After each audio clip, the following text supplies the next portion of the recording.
आज 16 मई 2022 Nehru stadium weightlifting सभागार में बैसाख बुद्ध पूर्णिमा दिवस पर एक कार्यक्रम आजादी का अमृत महोत्सव आयोजित किया गया, जिसमें मुख्य अतिथि Shri Kiran Rijiju ji, minister of law and justice Bharat सरकार, Shri G Kishan Reddy, minister of culture and tourism Bharat सरकार, विशेष अतिथि Shri Arjun Ram Meghwal, minister of state of culture Bharat सरकार, और Shrimati Meenakshi Lekhi, minister of state for external affairs of India. इस कार्यक्रम में आईबीसी इंटरनेशनल बुद्धिस्ट कॉन्फेडरेशन के डिप्टी सेक्रेटरी जनरल से खेंसूर जेंगचोप उपस्थित रहे। आइए बढ़ते हैं इस कार्यक्रम की ओर। ऑनरेबल हिज एक्सीलेंसीज, सभागार में उपस्थित सभी गणमान्य विभूतियां, सभी अतिथिगण और तथागत के भगवान बुद्ध के चिंतन और दर्शन और जीवन के प्रति श्रद्धा भाव रखने वाले आप सभी का हम स्वागत अभिनंदन करते हैं। इस त्रिविध पावनी वैशाख बुद्ध पूर्णिमा के पावन अवसर पर इंटरनेशनल बुद्धिस्ट कॉन्फेडरेशन संस्कृति मंत्रालय भारत सरकार की तरफ से आज का दिन हम सब के लिए बहुत विशेष है, बहुत खास है। और हम सब के लिए क्यों, बल्कि पूरे विश्व के लिए। वहाँ जहाँ भगवान बुद्ध के चिंतन को लोग अपने जीवन का आधार बनाते हैं या बनाया है, या जिन्होंने नहीं भी बनाया पर उसके प्रति श्रद्धा भाव रखते हैं, क्योंकि वो चिंतन और वो दर्शन पूरी मानवता के कल्याण के लिए था। जी किशन रेड्डी, केंद्रीय संस्कृति पर्यटन और डॉलर मंत्री भारत सरकार, उनका भी स्वागत अभिनंदन है।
सभी विचारशील विभूतियों का उनकी कृपा स्नेह के लिए भगवान बुद्ध ने आपो दीपो भव, स्वयं को दीप की तरह प्रज्वलित करें, ज्ञान से आलोकित करें। उस दीप के आलोक से दूसरों के जीवन में खुशी और आनंद आए और अपने जीवन को एक सार्थकता मिले। ये सोच और दर्शन उसी परंपरा से निकला है और उसी का प्रतीक ये दीप प्रज्वलित किया। विभूतियों ने उनका आभार इस बात के लिए। देवी सज्जनों, ये अवसर है सबके कल्याण की कामना से यहाँ मंगल पाठ का। उस मंगल पाठ के लिए मैं निवेदन करूंगा थेरावद और नालंदा परंपरा से जुड़े हमारे बौद्ध भिक्षु मंच पर विराजमान हैं और वे आप सबके कल्याण की कामना के साथ, सबके सुख की कामना के साथ मंगल पाठ आपके समक्ष आरंभ करेंगे।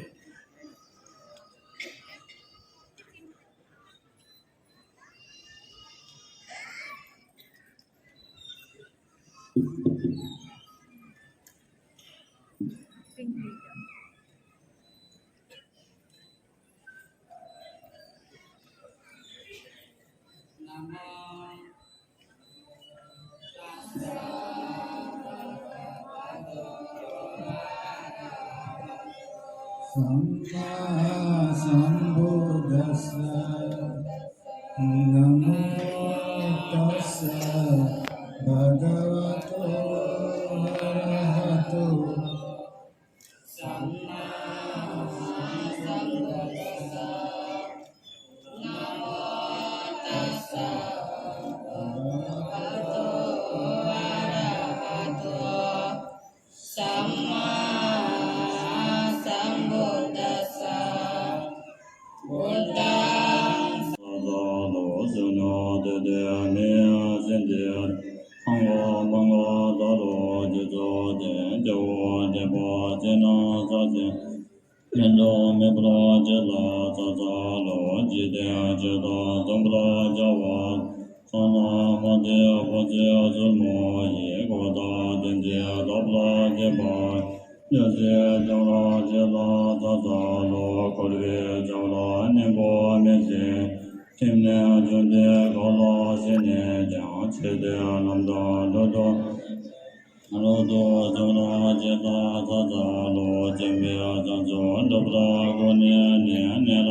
इस कार्यक्रम में आज ही नेपाल के लुम्बिनी में भारत के यशस्वी प्रधानमंत्री नरेंद्र मोदी जी भगवान बुद्ध के कार्यक्रम में उपस्थित थे, जिसको कि यहाँ डायरेक्ट स्क्रीन पर दिखाया गया।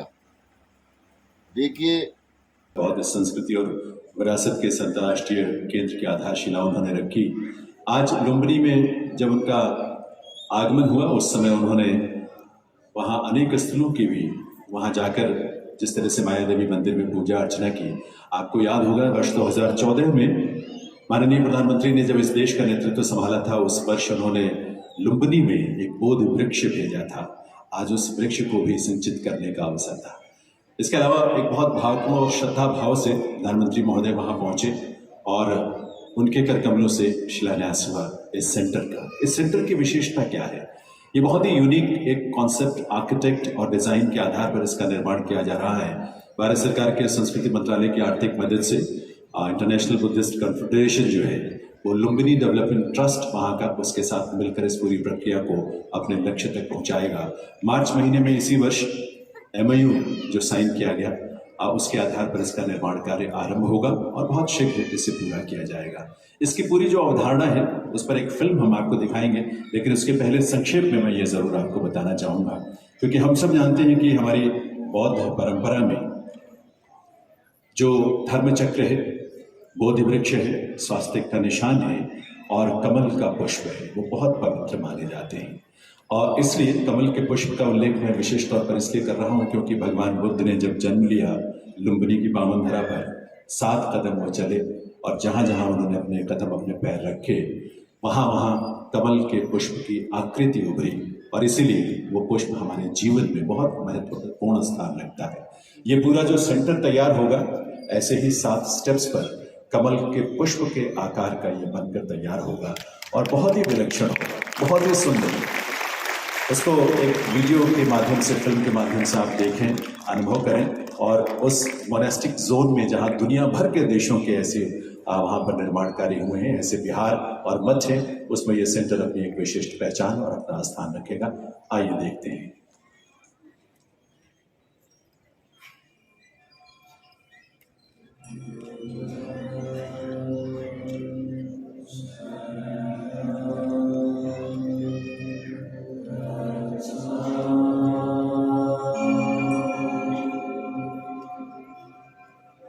Several years ago, in a place called Lumbini, a child was born in 623 BC. Born as Prince Siddhartha to King Suddhodhan and Queen Mahamaya, he was the great Gautam Buddha. Situated in the holy land of Nepal, Lumbini has always been an important Buddhist pilgrimage center for monks and devotees from the 3rd century BC. Approved by the Nepal government in 1978, the Lumbini Master Plan is spread across a sprawling area of 8 square kilometers with 3 zones: the Sacred Garden, the Monastic Zone, and the new Lumbini village. The International Buddhist Confederation humbly greets you to experience the miracle of feeling oneness with Lord Buddha and at peace with oneself. इस film को हम अभी पूरा आपको दिखाएंगे, लेकिन ये अवसर है इस बात का कि हम सीधे लुम्बिनी के साथ जुड़ें, क्योंकि माननीय प्रधानमंत्री श्री नरेंद्र मोदी का वहाँ कार्यक्रम स्थल पर आगमन हो चुका है और वे वहाँ से जो संबोधन वहाँ उपस्थित जन समुदाय के लिए और वहाँ उपस्थित बौद्ध भिक्षुओं के लिए और वहाँ के अतिथियों के समक्ष करेंगे। इस समय सीधे वहाँ से जुड़ने का हमारे लिए अवसर है। स्क्रीन पर वहाँ के कार्यक्रम के सारे विवरण आप तक पहुँच रहे हैं।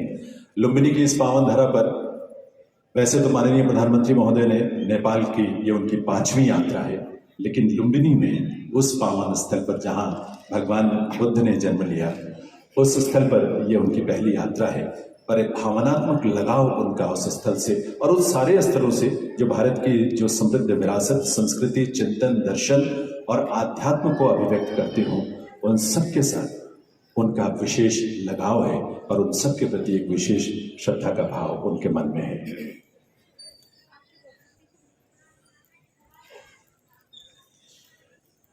इस समय माननीय प्रधानमंत्री महोदय के साथ वहाँ नेपाल के माननीय प्रधानमंत्री श्री शेर बहादुर देउबा जी भी वहाँ पर उपस्थित हैं और उनकी धर्मपत्नी भी मंच पर उपस्थित हैं और कार्यक्रम का शुभारंभ वहाँ हो चुका है।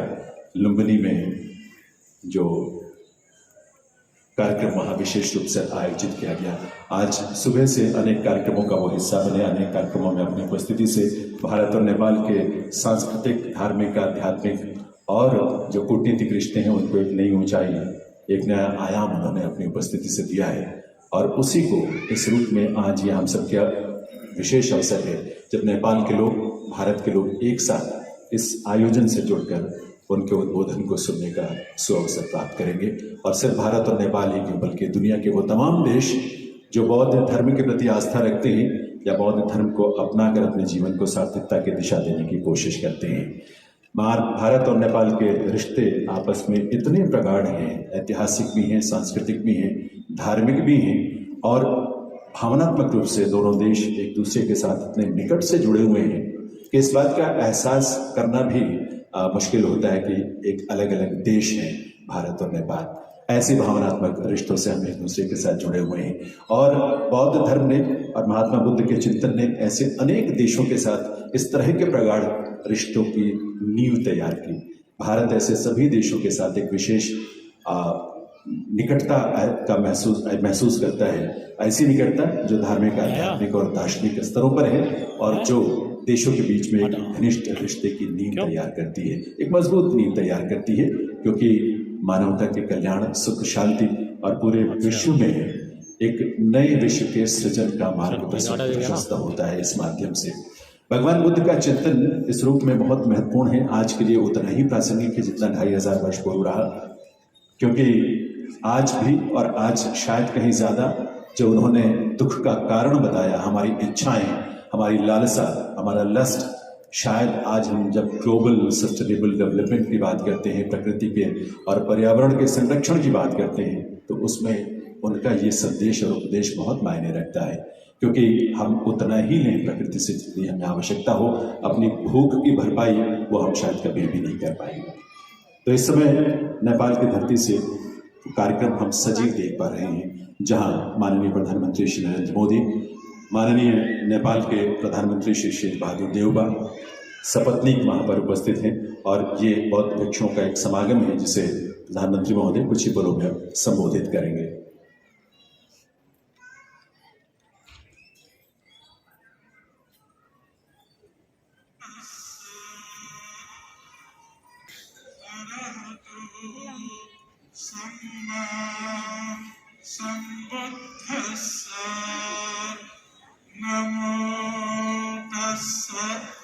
भगवतो अरहतो सम्मा सम्बुद्धस्स बुद्धं शरणं गच्छामि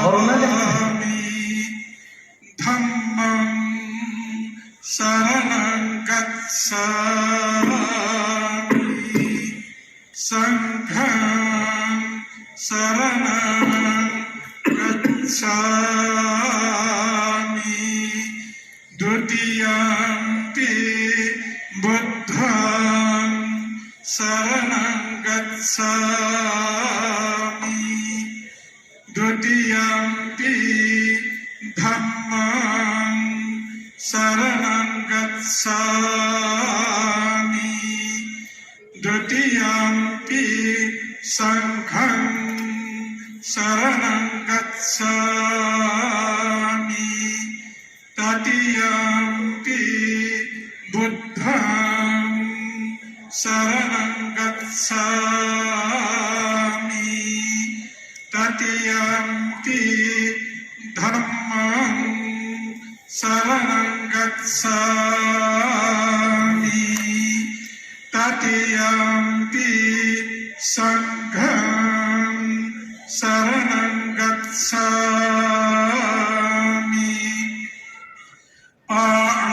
पाणातिपाता वैरमणि सिक्खापदं समादियामि अदिन्नादाना वैरमणि सिक्खापदं समादियामि कामेषु मिथ्याचारा वैरमणि सिक्खापदं समादियामि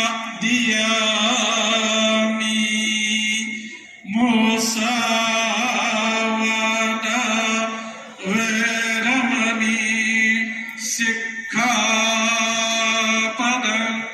समादियामि सुरामेरय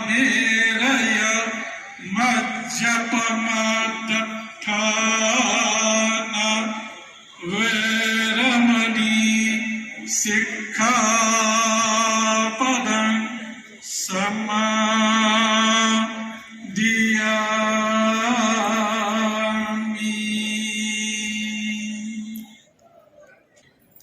लक्ष्यमा पुग्नुभन्दा महत्त्वपूर्ण लक्ष्यसम्मको यात्रा राम्रोसँग गर्नुहुन्छ। हजारौं शब्दभन्दा त्यो एक शब्द राम्रो हुन्छ जसले शान्ति ल्याउँछ। यस सरल तर उच्च मानव जीवनको मार्गदर्शक बुद्ध वाणीलाई प्रतिबिम्बित गर्ने, विश्व शान्तिका साझा भाव र उत्प्रेरणालाई समेट्ने आजको यस बुद्ध जयन्ती समारोहमा हाम्रा अति विशिष्ट अतिथिगण बुद्ध के वचनों का साक्ष्य हमारे इस पावन अवसर बुद्ध पूर्णिमा के दिवस पर मान्य अतिथिगण यहाँ उपस्थित हुए हैं। मित्र राष्ट्र भारत के प्रधानमंत्री जी यहाँ उपस्थित हैं। लुम्बिनी को विश्व शांति क्षेत्र के रूप में निर्धारित करने का प्रयास चल रहा है। साथ ही इस इस भावना को मूर्त रूप लेने की भी संभावना है। इस पावन अवसर पर हमारे अति विशिष्ट अतिथि की उपस्थिति से ये भाव विश्व में और तीव्र प्रभावी ढंग से प्रभावित होगा। ये सब सद्भाव और उनकी उपस्थिति यहाँ उनकी उपस्थिति के लिए उनकी कृतज्ञता ज्ञापन करते हुए इस कार्यक्रम में वेनरेबल मित्ते शाक्य पुत्र वहाँ अपना स्पीच करेंगे। उसके लिए मैं उनका अनुरोध करती हूँ। देव सजना, ये कार्यक्रम जो लुम्बिनी में इस समय चला है, शुरुआती उद्बोधन होंगे और उसके बाद जब प्रधानमंत्री महोदय श्री नरेंद्र मोदी जी का उद्बोधन आरंभ होगा तो हम सीधे वहां से कनेक्ट करेंगे।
कृपया हमारे वीडियो को लाइक व सब्सक्राइब करना ना भूलें। यह वीडियो आपको कैसा लगा?